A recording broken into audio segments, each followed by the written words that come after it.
Hello, I want to welcome you all to the Power of Our Story. We are a community where veterans and first responders and all protectors can connect, share their experiences, and heal together. My name is Sara Correll, and I will be hosting today's talk. So today, I want to welcome Allison Burton. Allison is the founder of Burton Collective, author of Silent Ranks, Loud Burdens, and a speaker dedicated to amplifying the voices of military spouses and families. Through candid storytelling and advocacy, she challenges outdated narratives around resilience, military life, and the hidden burdens carried by those who serve behind the scenes. Her work has been featured in national publications and podcasts, and she is passionate about creating honest conversations that inspire meaningful change. So, Allison, welcome. This is such an important conversation. And Thank like I you. I said appreciate it. earlier, yes, I think it's very generous of you to, uh, you know, being a current military spouse to start this conversation now. So thank you Yeah. so much. I'm going to hand it over to you and then we'll have a conversation after you share your story. Of course, I don't really know what part of it you want, so I will give you little bits and pieces. So I've been a military spouse for almost 20 years. My husband and I met in college, which is crazy to even think about because like 20 years was like 1980 in my brain because that's just how it works. So yeah, we have had an interesting marriage. We have not spent very much time together, shocker. We immediately were separated due to the military assignments right after we got married.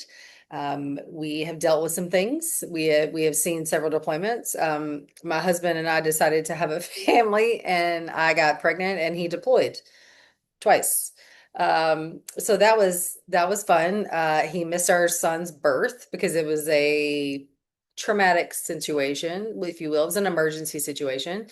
Um, I have dealt with anxiety. I have dealt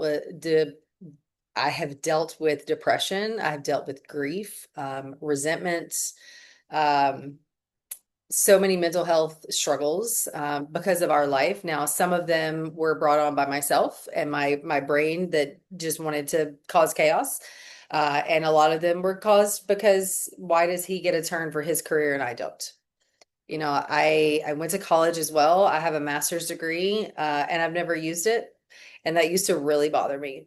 It used to really, really bother me. However, through therapy and through self-reflection and doing what I'm doing now, there's definitely a gap in awareness, if you will, for military spouses, especially that just because my degree on the wall says one thing doesn't mean that I'm not qualified and capable and have experience in something else. So I have 20 years of lived experience in this lifestyle. Is my experience like anybody else's? Absolutely not. We're all different. It's like a thumbprint. One military spouse deals with EFMP, one military spouse has a full-time job. There's so many various things that could be different from life to life. So I don't want anybody to think that I'm speaking for everyone because that's not the case. I'm speaking for myself and my experiences. I love to hear when other people have great experiences because that's wonderful. You don't hear the good stuff as much as you hear the crappy stuff. But I started speaking out about the things that military spouses are conditioned to keep quiet.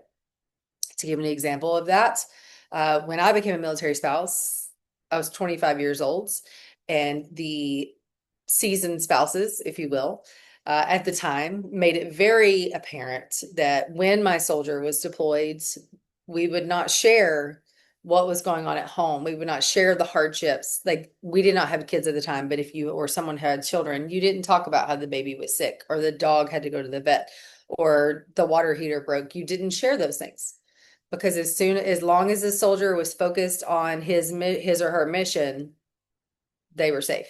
You could not share that burden.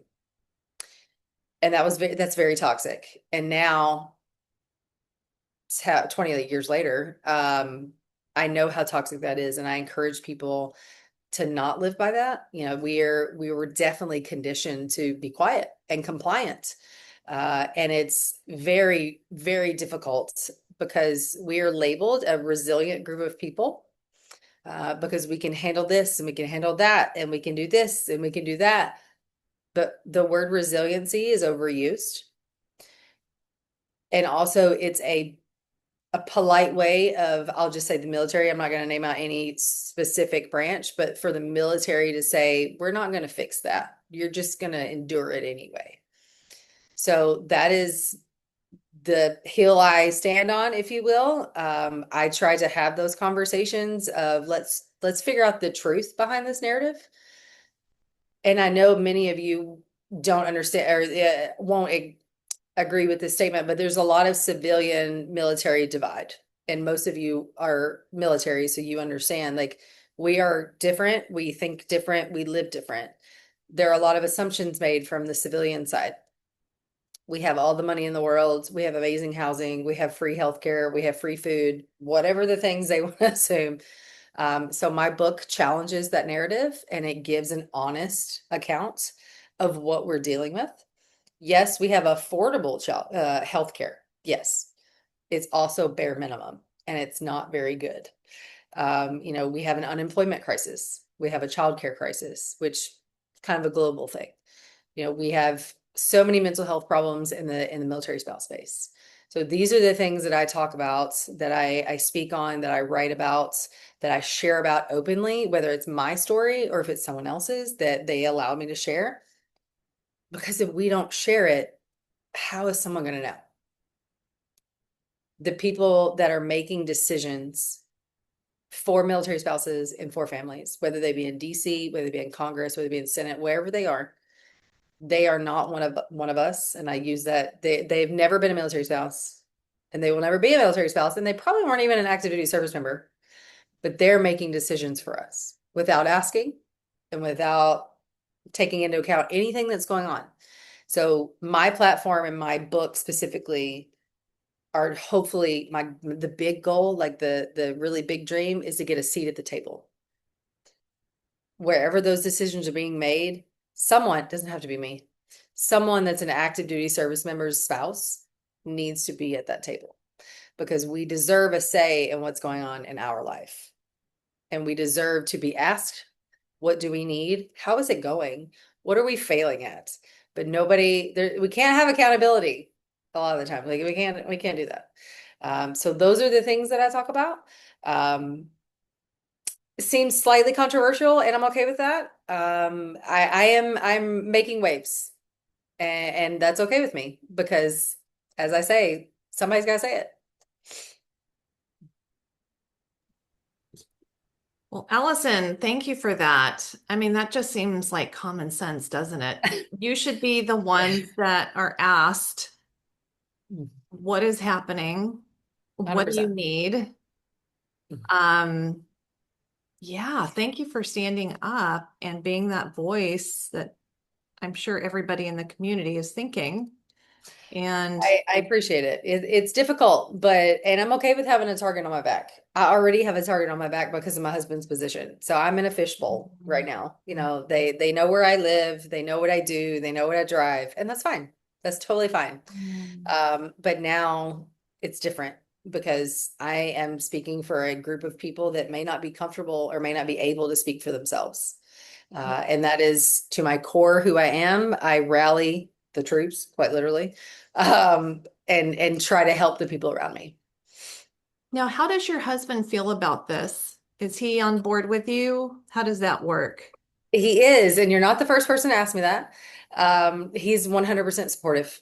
The thing that he told me as I started writing, mind you, if you've ever seen the Kermit the Frog meme where he's like angry typing like this, that's how I started my book journey because I was like, damn the man, and I hate this, and I hate that, and I can't believe that. Like that's how it started. I had to get it all out. It was very cathartic. And then I met my amazing editor, and she helped me turn it from an angry rant to an actual book. But the only thing that he has stated is whatever you're saying, make sure it's factual and not hearsay. Fair. And that was it. He's 100% supportive of me, and I greatly appreciate that. I've also had someone ask me what my husband's command thinks of what I'm doing. However, it is not their business. because I didn't sign on the dotted line and I didn't raise my hand, and I'm not defaming any person. So we're talking about systemic issues. So these are big military problems, and big military assumptions. So yeah, he's on board. That's wonderful. I mean, that's great to, what a secure man, right? I mean, what Yeah, a true leader that yeah. he faces reality. And part of the military reality is the families. I mean, that's huge. Yes. So, well, that's, so I do have actually a few questions on this. I really appreciate, again, that you are stepping up and really being an advocate and sharing what I'm sure so many people are going through. I am curious, was there a moment or experience that first made the silent ranks feel impossible to keep quiet? Was there like a story, a specific story that brought this all What? out? I don't think it didn't happen immediately, but I immediately think of one specific instance that I look back on now, and I'm like it hurts my brain to even comprehend what happens. And I'll share that in just a second. But the start of me writing the book and that instance was at least 3 years apart. Um, it was always, I'll eventually do this. Maybe I'll do it. Maybe I don't. Who am I? I'm not an author. I always said I was a better speaker than a writer because I'm an extroverted extrovert. So I just talk. But the instance, we were here in Germany in 2020 to 2022. So to refresh memories, we were here during the pandemic. It was terrible, and that's taking it lightly. Mhm. We were at home for 2 years. It was very traumatic in many, many ways. So I had a very hard time dealing with that because of my personality. And, we had Army rules, we had Air Force rules, we had Bavaria rules, we had Germany rules, we had more rules than you could even imagine. So it was very difficult. At the same time, I lost my mother unexpectedly, to heart problems. And also, my husband was doing his KD time, it's key development time. And in the Army, he was working like 18-hour days. We'll just leave it at that. So it was very tumultuous in our house because I was not okay. 100% will own that forever. He was not able to help me. I don't think anybody could have helped me, to be honest. Like, I couldn't help me. I had high functioning anxiety. I had a high functioning depression. So I was really struggling. And again, it was a perfect storm. So there was not one thing that tipped me over the edge. It was a series of things. So we leave this installation and we moved to the States. I won't reveal where we were, but we were in the States. And I made a call to the behavioral health office because that's who I was seeing here. I needed to be able to talk to someone. I knew that I had to just get it out in some way. Called them, asked, oh, so sorry, my child just walked by, asked them for an appointment. And I was told, I'm sorry, we can't see, you're not a service member. And they hung up the phone.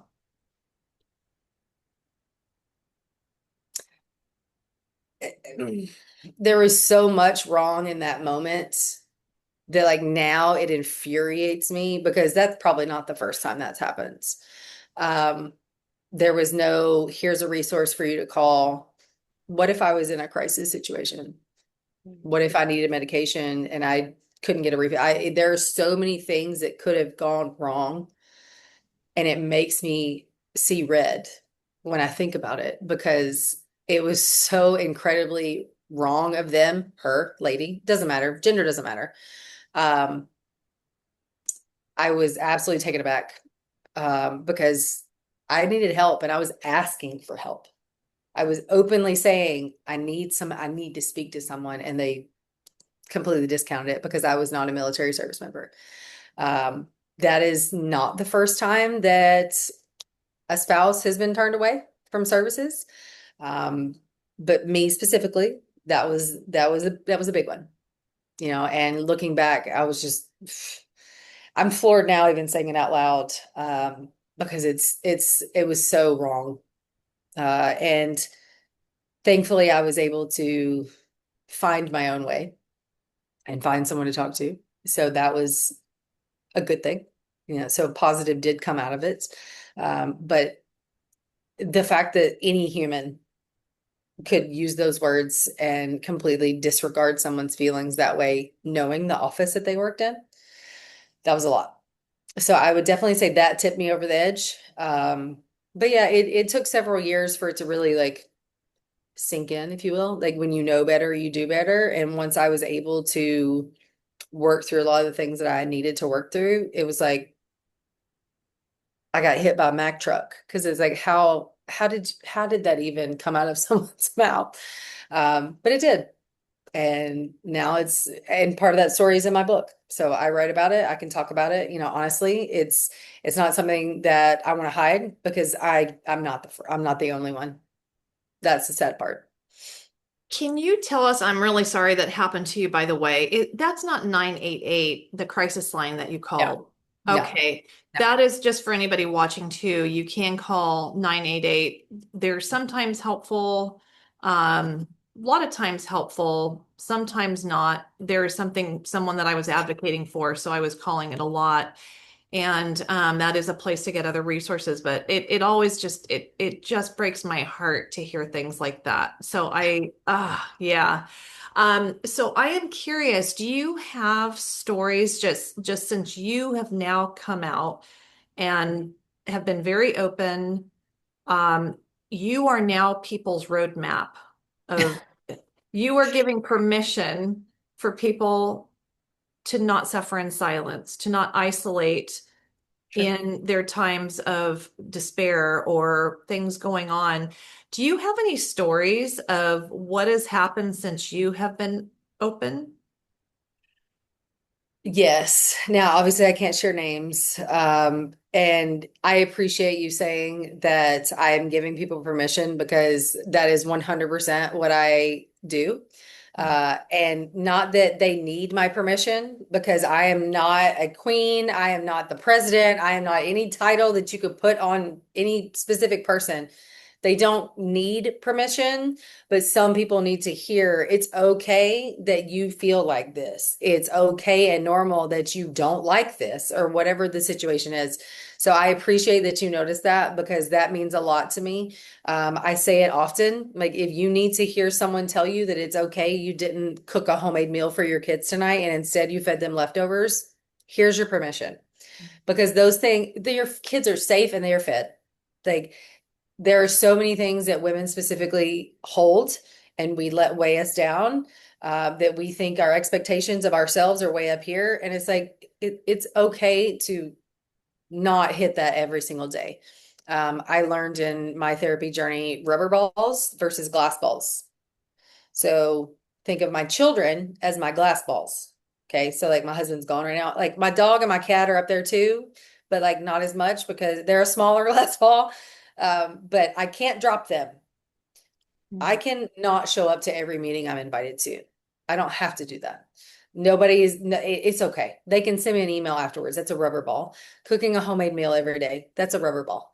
Doing the laundry every single day. Absolutely not. I would never. That's a rubber ball. Like we have to be able to balance those things.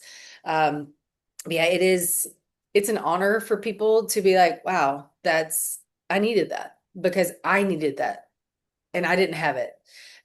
There was one of my recent social media posts was the book that I wrote is the book I needed 20 years ago. Right. We need to give men and women, male and female spouses, the permission to be like, speak up if something is wrong. If you have been wronged in some way, say something. But we are conditioned and we are taught to don't make waves because then you'll be labeled and then your husband will get in trouble, or don't make waves or you'll be labeled dramatic. And those like, no, we're not, I'm not here for that anymore. Like I can't stand by and watch people suffer because there are so many spouses that are suffering because they can't find a way out.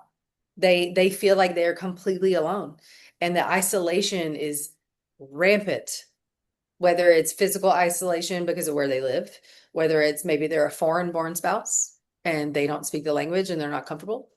Maybe it's isolation because they have a newborn and all their friends have older kids, and a newborn is hard.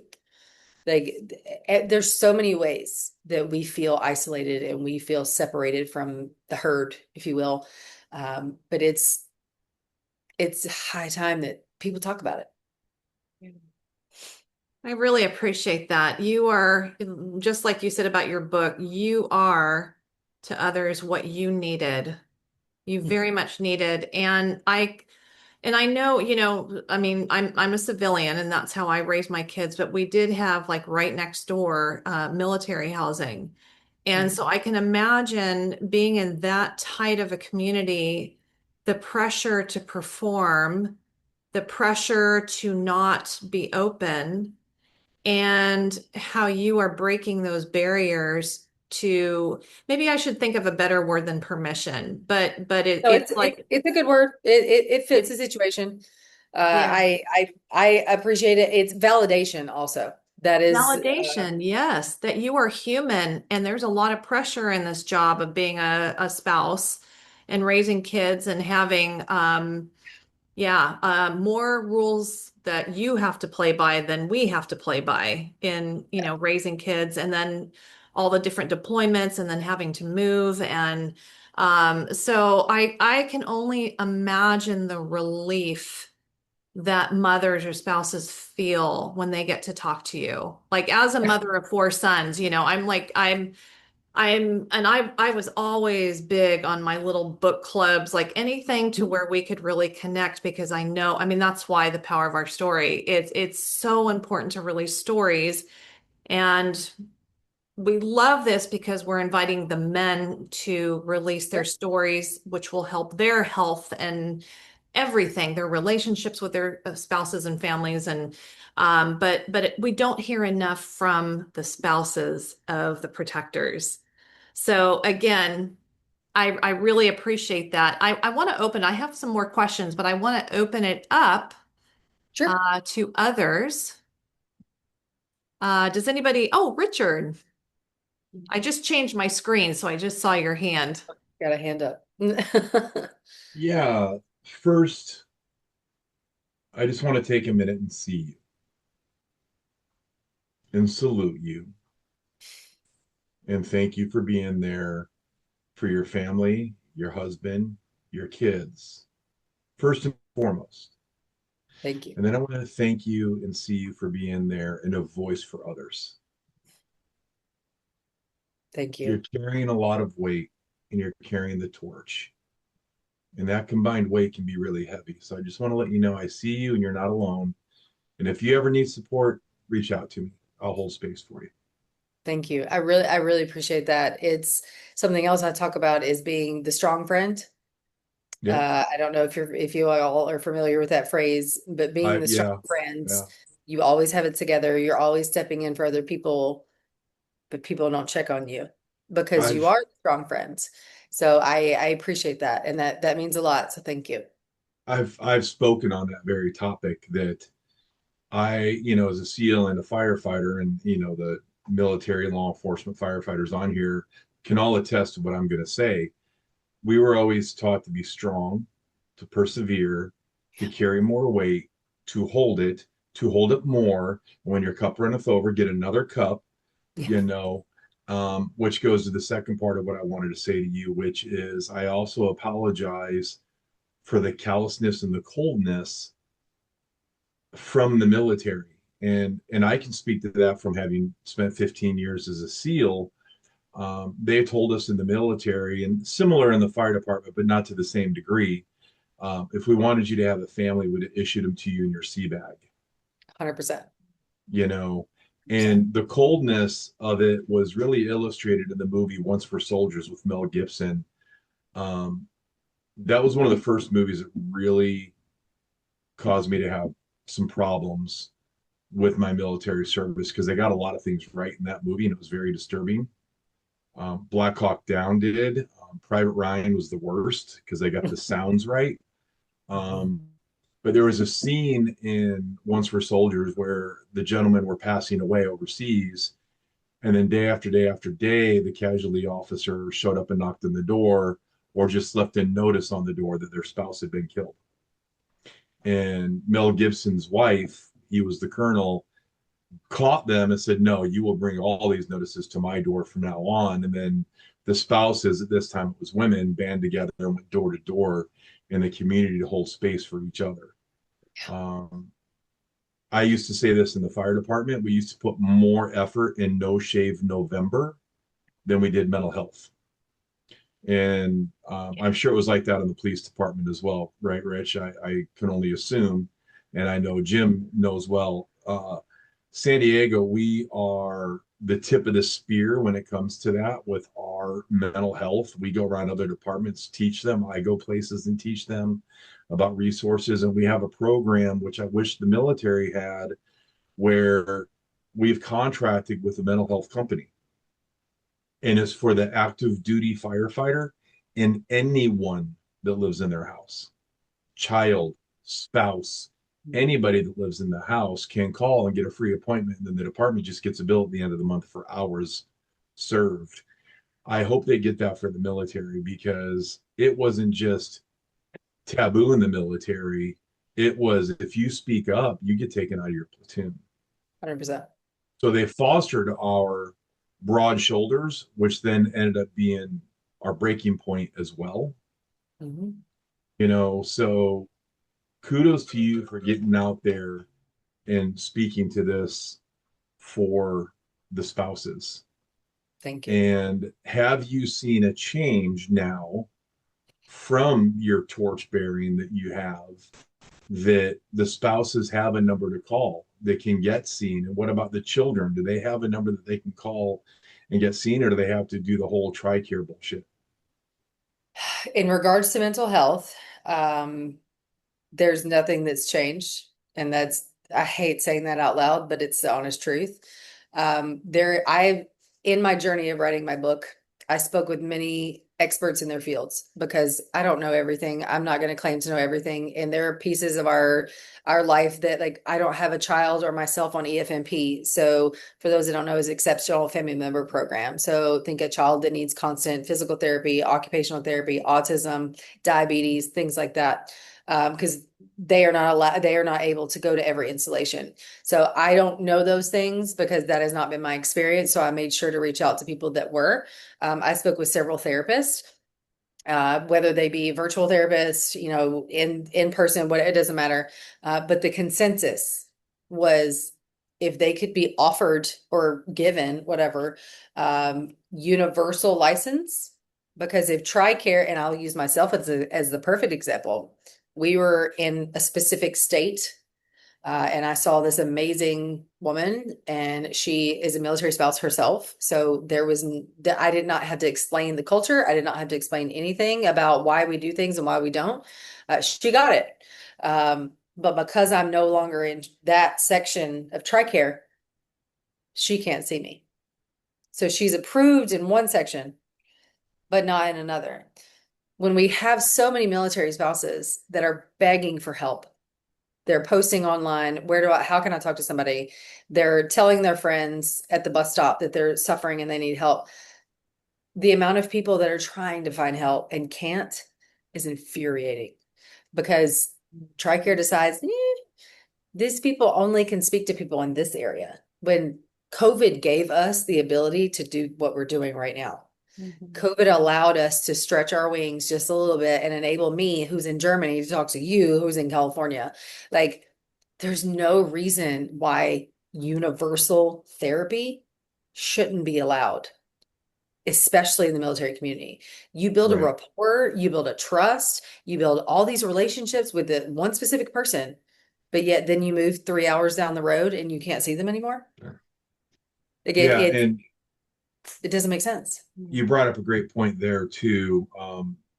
In our world, we call it culturally competent. Mm-hmm. Having done 15 deployments, Jesus, 15 years, 5 deployments, and then 24 years on the department. When I walk in and I see a 24-year-old that's supposed to be there to help me, it just doesn't jive. And the department that we went to, they had former Marines and then cops that were now therapists, former SEALs that were therapists, etc. So you bring another point of having that cultural competency that you're talking to a therapist who's married to a banker that comes home every day at 5 or 6 o'clock for dinner and he's Yep. home every weekend. They Mhm. don't know what it's like, right? Um, my schedule as a firefighter, and Jim can attest to this, wasn't much better. I was around a little bit more, but we did, it's a rolling schedule. So how many birthdays, right, Jim, did you have the day before, the day after? Anniversaries weren't on anniversaries. You're on a 72-hour shift. Your birthday's in the third day, so you celebrate it before or after. You know, so yeah, definitely, I would like you to get in touch with me. I have a couple ideas. I'm working with a coaching firm, and we're trying to do government contracts, and maybe we can see how we can find a grant that we can then, because these are all culturally competent therapists that were military or been around the industry, that we might be able to get something out to spouses. I don't know. Love that. Just a Uh, thought. I know I'll probably say this later, but all of my information is on my website, AllisonBurton.co. My email is there for anything. If anybody needs to vent to me, if you need to be frustrated about what's going on, if you just be like, I just need somebody to talk, there's no judgment. There's absolutely no judgment. If I need to be a safe space for you, I'm totally fine with that. My email is there as well. But yes, we are dealing with a cultural problem. We know it's a problem. There are statistics that back up the problem. I write about them in my book. I've spoken to so many spouses, and these are conversations that we have at book club, that we have at the bus stop, that we have in our driveway. I just had a spouse here in my house just a minute ago on my couch. And it's like, these are the conversations that we have when we feel safe. We should not feel unsafe to have these conversations. But the amount of times that we walk into a doctor's office, whether it be a general practitioner, whether it be an OB, it doesn't matter who they are, what rank they wear, we are dismissed. We are absolutely dismissed. Lower your stress level. I would love to, sir. So, which part of my life right now do you want to take over? Because do you want to parent my children? Do you want to deal with my husband employed? Do you want to come unpack the 3,000 boxes that just landed on my doorstep yesterday? What part of my life do you want to take over so I can lower my stress? Because Advil's not going to help. Like it's not. So yeah, it's a major systemic problem, and there are fixes. There are 100% ways to fix this problem, but it's getting people, change makers, if you will, to admit that there is a problem and we can fix it. Like that is, and I had a video on TikTok go pretty viral several months ago. There was an article pushed out about military spouse suicide. I did not know they tracked that. I don't think any of my friends did either. Um, I don't remember the statistics, so I'm not going to attempt to remember it right now. But the end of the article was the worst part because it basically said if you are having suicidal ideations or thoughts of harming yourself or others, it will pass. Whoa. I was not expecting that. Same. It was very irresponsible because you're brushing off every single person that's ever had an issue. And I want to use cuss words, but I'm not going to do that. How dare you? How dare you? And this was from a reputable source. So again, not going to go into who it was. It doesn't matter. You can Google it yourself. But the amount of spouses that were in my comments, this was me last week. This was me 6 months ago. This was me 3 years ago. My husband saved me 10 days ago. Like literal chills just talking about it. Like the amount of people that are in that position, but nobody wants to admit that it's a problem. But they're tracking it. So you're tracking it, but you don't want to admit that it's a problem. Like it doesn't compute, if you will. Wow. So yeah, these are the things. They're hard conversations. Nobody wants to talk about the fact that people want to take their life. That's not a fun topic. Absolutely not. I'd rather talk about my dog who's really cute and an idiot. Like I would much rather talk about that. But like it's real life because we have soldiers that are gone a lot. We have soldiers that don't talk to their spouses while they're deployed. We have soldiers that can't talk to their spouses when they're deployed, and they have babies, and they have this, and they have that, and they have all the things, and it's hard, but people don't want to fix it because then they might have to spend some money, I guess. It all a lot of times comes back to the almighty dollar. But how much does a life cost? Yeah. Yeah. Wow. This is an important conversation for sure. Thank you, Allison. Barry, what are your thoughts? I tell you, I want to ripple this one out because, they mythologically they talk about wolf packs, and a wolf pack has one wolf, and it's called the Judas wolf. And that Judas wolf, he carries the projections of the pack. They starve him, don't feed him, bite him, but that wolf, that Judas wolf, allows the pack to continue and believe they're okay. Across generations and time, our one consistent Judas wolf has been women. They were burnt at the stake if their voices were too loud, or they were different, or they worked with magic and medicine. Till modern day, and the military is just another cloak. It is a complete. It's If you think about it, how many women are murdered every day? How many women are raped in war? Women have carried the projections. They talk about patriarchy, but women have carried whichever way you want to look at it, and this is no different. It's just a different story and a different playground in which timeless patterns are playing out. And to speak up, the modern day equivalent where they will say to you, well, just get on with it if you're suicidal. Well, that's just another form of being burnt at the stake, of being murdered, of being raped, of being abused, of being paid differently. So there's something huge that's happening here. It's not just about the military. Yeah, there has to be change. But Edison, your voice is a voice for women. And I think when we talked, you indicated this extends far beyond military spouses. This is a place for women to stand up and to create change in generations of living in which they have been marginalized and abused so that everybody else can just get on with their lives.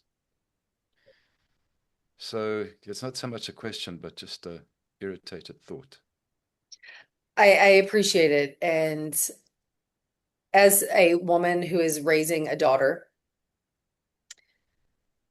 I've taught her from the jump, if you will. I can't say day one because she doesn't remember day one. That nobody can tell her what she can and can't do because you can or you can't, and the choice is yours. The absolute choice is ours. And I greatly appreciate the pack mentality because it is 100% true. If there was a group of people that I needed immediately to help me do something, it's the military spouses that are on this base right now. Without a doubt, if there was a problem, we're going to fix it. They are going to come and sit it with my children. They're going to come and get my animal. They're going to come and do whatever it is. We rally around each other with no questions asked. We are the pack. But the problem is the pack keeps being dismissed. And if I have to be that person that goes up in flames over it, cool. I don't care because that means they're paying attention. They're at least hearing me. If my book comes out and all the critics are like, and they make up a bunch of crap, fine, cool. I don't care. That means you're talking about it. And just maybe I may fly to DC and just start handing my book out. Like that's maybe what I do. But maybe it'll land in the right hands of someone who will be like, we didn't know this. We had no idea. And that's the literal goal. If you know better, you do better. So I'm trying to help you know better because nobody wants to ask. Like they just, oh, you're just the spouse. I'm not just anything. I am a laundry list of things, and just doesn't belong in front of them. Like that is another thing that I tell all the women that I speak to. You're not just a mom. You're not just a CEO or whatever it is that your title that you think you carry. You are an amazing person who does a whole lot of stuff and just doesn't belong there because then you're diminishing what you're doing. And that's not fair to you. You don't let people do that to you. Why would you do that to you? I would never let somebody do that to my daughter. So why are you doing it to yourself? Like we can't do that. I definitely, yes, I want to speak to more women. because we relate to those that are just like us. You know, when military speak to military, you get it. There's a code. When, firefighters and policemen and all the things, when they speak to each other, you get it. You understand. It's a, members only jacket type of thing. You get it. And that's what we as spouses do. Like, we rally around each other. It's, my husband currently has 250-ish soldiers that are deployed, and they ask for toiletries. You bet your ass that I found an Amazon wish list, and I put it out to the community, and I put it out to the states, and I put it out to everybody that I could. And my living room is currently full of stuff because our soldiers don't deserve to go without. However, what about us? Who's saving us? Because I can't save everybody. I can save my kids, but I can't save me. So it's very difficult to live this life when I love my husband and sometimes love and sometimes hate his mission, because I can do that at the same time. I support him. He's my best friend. He's my ride or die person. I hate where he is right now because it's not fair. He was ripped away from us in a very short amount of time, and he had just returned from another deployment. So like it's not been a great time for us. However, I am supportive of him. I'm supportive of all his soldiers. But the spouses get forgotten. We are the ones holding down the home front. We are the ones that are required to be resilient. And it's time that people understand that we cannot be forgotten, because we are keeping those soldiers in the military. Readiness is also on us.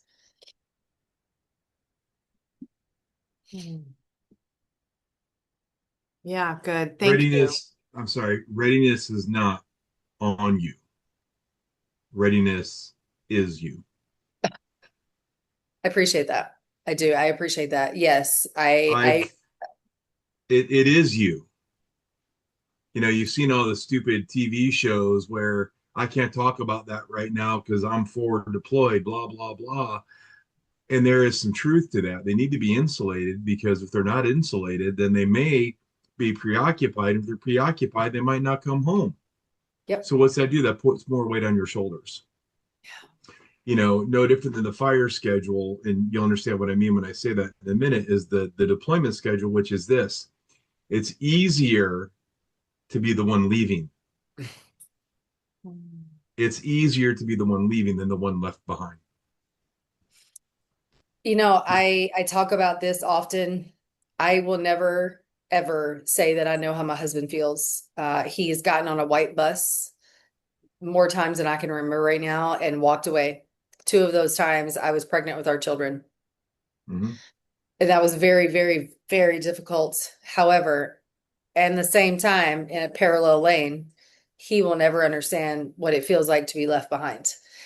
And when I tell you that we are 20 years in and someone is parked outside my house at 8 a.m., absolutely not. What are you doing outside my house? Because if there's not a word on your car, or if I don't know who you are, you're terrifying me right now. Get away from my house.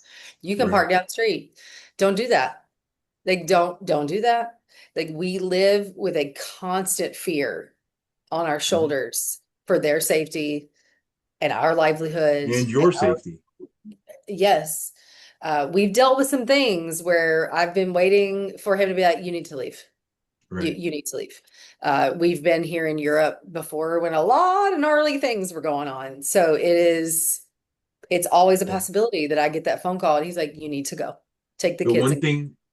The one thing that we have that you don't when we leave is a mission. Mm-hmm.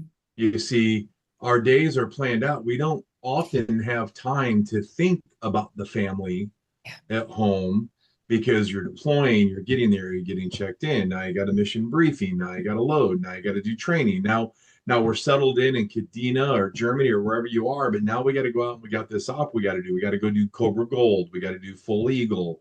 It's like 6 months or 8 months of constant moving, that every now and then you get a time to take a breath. Yeah. But when you're the one that watches them leave, you got it all by yourself now.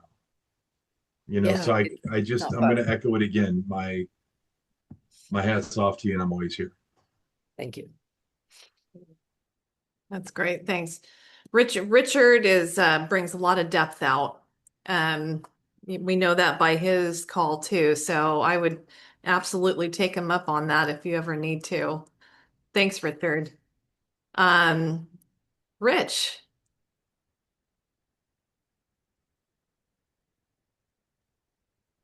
First of all, Allison, I'd like to thank you for what you're doing. It's fantastic. When you first started out talking about it, I said to myself, "Oh my God, what happened to the spouses in World War One, World War Two, No. Vietnam, Korea, and on up the line, until your time?" And it's just amazing. Uh, a lot of the stuff you're talking about resonated with me because I had four transfers in DEA. And so what happens is I go to a ready-made family. I dump my wife and three girls in some neighborhood where they're unknown and they got to fend for themselves, go to a school and make new friends in the whole bit. And then I come home. And then when you retire, they give the spouse a little certificate saying, "Oh, thank you." Hmm. Right? Little certificates, you know, Hmm. but they're left out there fending for themselves and things like that. Um, something you said when you were talking about suicide dovetailed with something that I shared with Sarah earlier today. Um, One of my duty posts after I started out in New York and they sent me to Newark, New Jersey, and in 1980 I had drug dealer try to assassinate me. Well, my first partner in DEA was a combat Marine in Vietnam, captain, 2 tours. Took his own life because he was getting ready to do some training for the division. Took his life. His lawyer called him and said that he was going through a divorce. Your wife's going to get 70% of your pension. He says, "What am I going to do?" And so he took his life. Ugh. Come to find out, I shared a video, a podcast that I did with a retired agent, and I shared it with one of the agents that I mentored when he first came on the job. And he called me yesterday, and he was very upset. He said, "Rich, do you know after you left Newark, there were three other suicides?" And he gave me in a 4 year period after I left there, three other agents took their own lives, Jeez. and they did nothing for them, nothing for them to this day. And I told Sarah how it hurt me to realize that, I was part of the trauma team that they implemented with DEA. I was one of the original people on that program.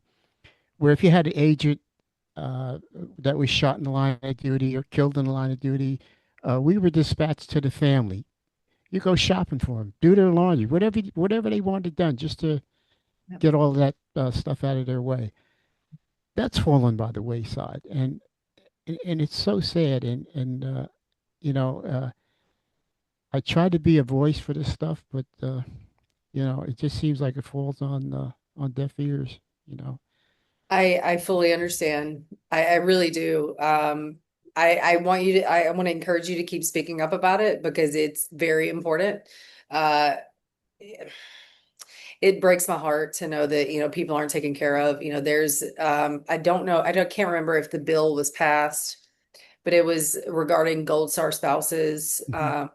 being able, like, if they get remarried, they no longer get the benefits from their Right. service member, which Mm.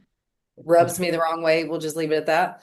There are a lot of things that don't make sense, Hmm. 100%. And it's it's tragic, and have said this before that yes, my husband is good at his job. He's done well. He's very good at everything that he's doing, but he's a cog in the wheel.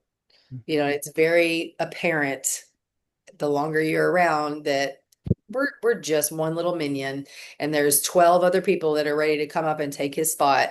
I'm like, if the military doesn't care enough to prioritize our family and you specifically, why are we still here? Yeah. Like we're definitely at the age now where retirement is on the horizon, and it's like, okay, are we going to continue to live in this tornado, if you will? Hmm. Or are we going to be like, okay, we're done. Can we take a deep breath? Because I would love to take a deep breath. Yeah. It's but yeah, it's hard when you are the one that is trying to say the hard thing. Hmm. We don't fit in every room, and that's Right. okay. I 100% have been turned down for speaking in spaces because they wanted the positive Polly of Hmm. everything. And I'm not a negative Nancy, but I'm a realistic Rita. Like, we Right. need to be real about things Hmm. and have those conversations, because the fact that you keep avoiding them, you're part of the problem. Right. And you know, you think about I could name a few people that marriages broke up because of the job, you know, the Mhm. transfers and all that other stuff. And on on your magnitude, it's, oh man, it's got to be horrendous, you know. Yeah, And I believe divorce rate for military is right at 50%, if not a little higher. It doesn't surprise me. It's exhausting, and it's yeah, you have to, I mean, and this is marriage advice that I'm sure anybody will give. It's you have to choose. You have to yeah, choose each other. yeah, And my husband decided almost 20 years ago that divorce wasn't an option. That's not for us. Has it been hard? Absolutely. Do we still want to hurt each other some days? Yes. Uh, but he's the only one that I want to annoy for the rest of my life. That's what I tell him all the time. I'm like, I get to annoy you. You're welcome.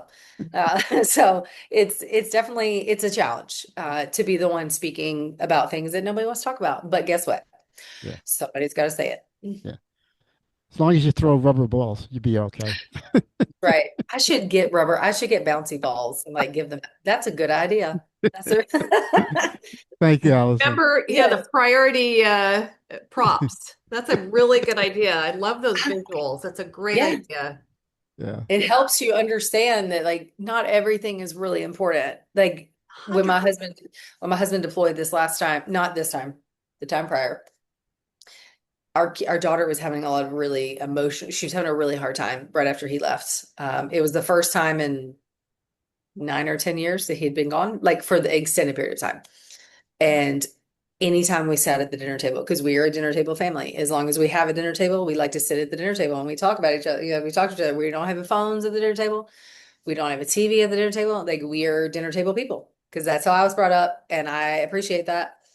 And my daughter would break down every single day, every single night, because her seat is across from my husband's seat, and he wasn't in his seat. And I was like, okay, we have a choice. We're going to continue. Are we going to continue watching her lose it every single day? Or are we literally going to go eat in front of the TV? And we sure ate in front of the TV for 6 months because rubber ball, like, she's fed, she's not having an emotional moment. Like, it kept me sane. Like, we just have to give ourselves grace. We really do. We offer it to every other person so willingly, and we forget to give it to yourself. Put your mask on. Put your mask on first, Yeah. and then help other people. That is really huge. I think, as a woman, as a mother, um, and that's without the pressures that you're having in the military, but that is so important to get those priorities right, to have the grace that not everything can be perfect. What is, um, yeah, what's top priority? And like you said, it's the kids. 100%. At least in Yeah, my life, it is. Not everybody has kids, and that's totally fine. If your yeah, job is your top priority, awesome. Love that for you. It's not for me, and that's okay. If I have to take a day off so that my kid can be homesick from school, they can wait. The emails can wait. If someone decides that I cannot speak to them, or I'm not able to be on a podcast, or insert whatever it is here, if they choose that one instance to be like, thanks, but no thanks, then it wasn't meant to be. I don't need to be there. that's right. Hey, I'm right there with you. Good job. Yeah, thank you for that. Barry. Yeah, Alison, I think when you talk about all the women get together and it's a strong supportive structure, which is the beginning of change. But I still think that it's almost the most complex operational war that's being fought is within the home, because there's so many layers that give make it invisible and sanitize it. And I think my question to you is, as you gather together, it's like you all stand around the fire of that stake. Where's the impetus, and what does that group of people, that tribe of women, want in the system, so they no longer have to be burnt at the stake, isolated, their voices taken away? What's that next movement in it's an operational Yeah, that's a st- that's a heavy question, but I greatly appreciate it. So, truthfully, if you want my opinion and the friends that I have around me, one of the biggest things is we are constantly said, use your resources. However, I've talked about behavioral health already, and 9 times out of 10, we're not allowed to be seen because we're not service members. uh, and given zero resources or TRICARE doesn't cover it. We have too many military families that are struggling financially. Over half of our military families are paycheck to paycheck. Half. Like, and I did all the math. I broke it all down in my book. I did all the things so that no critic can come after me for making up numbers. I got all my sites, I got all my sources, but being able to have resources that are actual help and not just a poster on a wall in a room that we never go into. And they're like, oh, but we put it up. Right. But is it functioning? Is it helpful? Having childcare, that would probably be another one. Like, it's not, I realize that it's a global problem. It's not a military problem. It's also a civilian problem. However, when you have spouses, whether they be male or female, it doesn't matter, and you're constantly on as a parent and you're constantly in the thick of it, and your spouse is not here, maybe your friends just left, whatever it is, you have to have some sort of break or you're gonna break. And that is huge in our culture is how do we find childcare? Well, I can't come to this because I don't have childcare. So can I bring my kid with me? And a lot of things they don't allow that. Our job fairs that are geared towards spouses happen during the middle of the day and there's no childcare and you can't bring your kid. And if you happen to land that unicorn of a job and all the stars align for you, you're paying your entire salary to the child care center. Like it doesn't make any sense. Because I respect that my husband makes more money than a private. Understand there's a scale. And our enlisted soldiers deserve a massive raise. They do not make enough money. They're barely above the poverty line. I will never say that my husband doesn't make enough money. I mean, technically, I don't think he makes enough money because look at what he does. Like if you break down the hours, he makes like nothing. But there are too many people that are struggling. And why is our childcare so expensive? Our junior enlisted families should not be paying for childcare. They should not be paying for it. What? Why? Why are we paying for it? Because you're asking enough of them already. So if I had to say the things that are talked about most, that would probably be it. And being dismissed, whether that be from leadership, whether that be from medical staff, it doesn't matter. They don't want to hear what we have to say. We are used in a PR campaign of homecoming videos and showing the baby to daddy for the first time and all those happy-go-lucky moments, and then we are forgotten. They don't want to know the hard stuff. They don't want to know what we actually feel. And that is, it's really hard to swallow. Well, keep feeding the fire is all I can say. Keep it burning. I'm trying, I can have one conversation at a time. I try my best to not only have military geared conversations, but also civilian conversations. That way, if they want to know what we deal with, they can understand. They can learn. I try very hard to be very open and be like, I'm not mad at you for not knowing. If you didn't have the ability to know, that's okay. But the fact that people want to learn means a lot. They want to hear the other side. Oh, he said, what did he say? Hold on, I just got a chat. Yeah. Yeah, the betrayal is real, 100%. There was I think it was a week or so ago, I was having a conversation with someone, and the military wants their cake and they want to eat it too, because it's statistically proven that the military spouse is imperative to readiness for the soldiers, but yet we are not listened to at all, and we are just the spouse. It doesn't. Mm-mm. And give a little glimpse into the past few weeks. I have a power of attorney, which I'm sure all of you know what that is. I've had a power of attorney for a very long time, because this is the life that we lead, and I had multiple powers of attorney when I was pregnant. It's a whole military thing.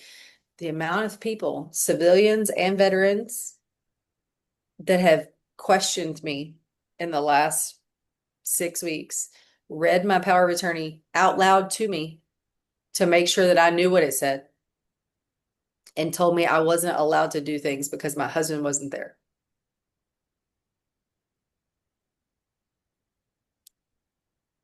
There was there was a lot of words kept inside because I can't say them to their face, because I live in a fishbowl right now, but I let it out on my husband because that's not fair. I'm not being condescending to you. Human decency. So yeah, there's a lot of that. We clearly don't know anything, um, which is, if you put 30 military spouses in a room, we could solve the world's problems. That's the way I feel. We could have all this mess cleared up in like 12 hours. Let me ask you something, Allison. Thanks for sharing all that. And yeah, I want to hand it to you all. I'm very sorry that that's happening. I can imagine it very much, just because of living very closely in to military housing. So if you had a platform like we have here, where people could always hop on and just be able to have people like this is what the platform is for. Mm. Like, would that be helpful if I've people debated knew? it. I've debated it. I've had several conversations with various people, military and knots, and they're like, "Why don't you do a subscription service?" I'm like, first of all, I don't even know what I know what it means, but I don't like know what it means, if you will, because everything that I'm doing up until this point is the first time I've done it. It's the first time that I read a book. It's the first time that I've done all this. I'm not opposed to it. The issue that I have right now, truthfully, is I don't have the time. Now, if someone was able to help and all I could do was jump on and like have these conversations, that would be different. And I mean, this is a good problem to have. My emails and my LinkedIn and my everything, like it's growing rapidly, which is amazing. It's amazing, and I'm grateful. But the problem that I'm having is when I would do it, because also the time difference. Mm. So it's not that it's impossible. Absolutely not. And if I knew that this was something that spouses needed, 100%, I would figure out how to make it work. If it's once a month, if it's once every 2 weeks, whatever those numbers are, I do have people over to my house once a month. Now they are directly in our battalion, so that's a different group of people. But it's an open time. I'm like, you're in a safe space. Say whatever you want, because people don't offer that. Like, you get judged, or somebody's going to go around and start talking about what you talked about. Like, what Right. happens in Vegas stays in Vegas. Like, we're we don't need to go sharing people's business. But it would be great if I could make that work. I just don't have enough education in that realm, if you will, to know yet if it's possible. Yeah. Well, maybe we could talk some more to see if you'd be interested in, Sure. maybe we'll just talk some more. Sure. Yeah, because it's clearly a huge, huge need. Like you said, it's like the silent, huge elephant in the room. Um, well, listen, I know that there's some comments that we want to talk about, but offline. So what would you say to everybody watching? What do you want them to walk away with from this talk? Oh, geez. Um, for those that are not military spouses, be willing to ask the questions in a respectful way and be willing to listen. Because you don't know, because you may not know because you don't live our lifestyle. That's the biggest thing. I will never understand my husband's brain. I will never understand the absolute carnage that he has seen in his days. So I would encourage you to ask the questions, 100%, respectfully ask the questions, for those women that are listening, whether you be a military spouse or not. It does not matter to me. Um, you are doing hard things, and I was taught by my therapist to stop saying I'm trying when people give you a compliment and they're like, "Oh, you're doing so good." And you say, "I'm trying." No, you're doing. You are absolutely doing. And if you need my permission to believe in yourself, if you need my permission to give yourself grace, if you need my permission to take tomorrow off, just you have it. Like 100%. You are validated in your stress, you are validated in your feelings. This is hard. It doesn't matter if you are married to a service member or not. You could be a single parent. You could be married to somebody who travels all the time. It does not matter who you're married to. Mom guilt is real. It's real and it's heavy and it's very difficult. The mental load is crushing. And I just want people to know that I see you and I'm also one of you. And we can get through it. I'm hoping that the more conversations we have, the more that everybody else will be willing to talk about it because it deserves to be talked about. Yeah. I think that's a powerful word. It deserves to be talked about. You are supporting those who protect us in this country, and you are doing so much, and you absolutely deserve to be helped, to be heard, to be supported in any way that is needed. So I really appreciate you having the courage to be a pioneer, to step out, to do this. And let's talk more. Maybe we can explore some fun ideas. So, I'm always down for a conversation. I greatly thank you for having me. I really appreciate it. You guys were awesome. I'm always here. Like I said, all my information, social media, email, all of it is on my website. Please reach out. I don't turn down a conversation. If you need to have a conversation, whether it be for a business thing or not, I don't care. I'm here. But I thank you. I appreciate it. It was good conversations. yeah, wonderful. And everything will be in the description. So your website, your bio, all that sort of thing. So, Allison, again, thank you so much. But hang on because we're going to talk a little more. Okay.